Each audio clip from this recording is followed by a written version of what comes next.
Natatandaan niyo pa ba, nung bata pa tayo, lagi tayong excited sa tuwing may paparating na piyesta sa ating baryo? Kasi dadating ang mga pinsanin mo, mga tito't tita mo, mga kamag-anak nyo. Dati, bispras pa lang ng madaling araw, naririnig mo na yung mga baboy na kinakatay nila. Dati, bumibili pa ako ng mga sisiw sa mga palabanutan, tumataya sa mga color game, tapos sayawan naman pagdating ng gabi. Nakakalungkot lang, laki pala na ng pagbabago. Ang dami na nagbago. Tara, samahan niyo ako makipiesta sa lugar kung saan ako lumaki at nag-iisip. Pagdating ko nga sa tita ko, inabutan agad ako ng beer. Habang iniintay ko yung kapatid ko na susundo sa akin. Pagdating niya, umalis na din agad kami, baka wala na akong abutan na pagkain. Ikaw mo rin. Kasabay ko na nga pala mga tito at tita ko. Nasakto bibisita din sila. Mainit nga lang habang nasa bangka. Pero okay lang, sulit naman yung pupuntahan natin. Tapos habang naglalakad nga ako, may napansin nga pala ako. Ang pogi ko pala. Ikaw mo rin. Sa dami ng mga ulam, di ko na alam kung ano kakainin ko. Ikaw na lang susuko sa dami ng pagkain. Iba talaga yung feeling na nakauwi ka sa bahay kung saan ka lumaki. Ang sarap sa pakiramdam, tas naalala mo yung mga ginagawa mo nung andito ka pa.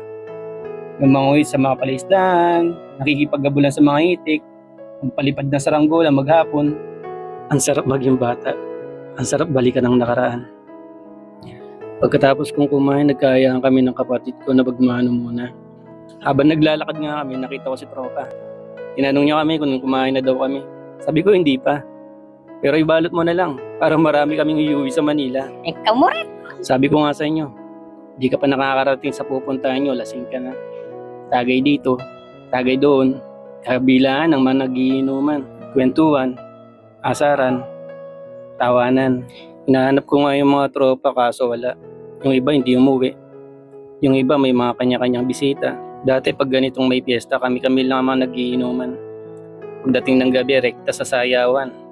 Ngayon wala na. Madalang mo na lang sila makakausap. Minsan sa social media pa. Ganun talaga. Pag may kanyang-kanyang pamilya na. Lahat nagiinuman. Lahat nagsasayahan. Hindi alintana yung init ng araw. Hindi ko kinakaya na lumaki ako dito. Bagkus pinagmamalaki ko pa. Dito sa lugar na ito, natutunan ko ang tama't mali. Rumispeto sa kapwa at may takot sa Diyos. At syempre hindi ko makakalimutan mga pangaral sa akin ng mga magulang ko. Speaking tropa, nadaanan nga nila ako dito. Inaya nila ako makipagbatalya. Sabi ko wala pa naman ako naririnig na banda. Sa mga nagtatanong kung ano yung batalya, ito yun.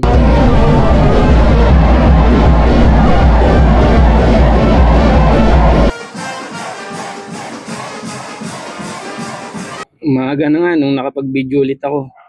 Kasi tinabi ko na yung camera. Baka malasing ako at maiiwan ko kung saan-saan. Habang nagkakape nga ako, napag-isip-isip ko na bumalik na ng Manila. Habang di pa gaano mainit ang ulo ng misis ko.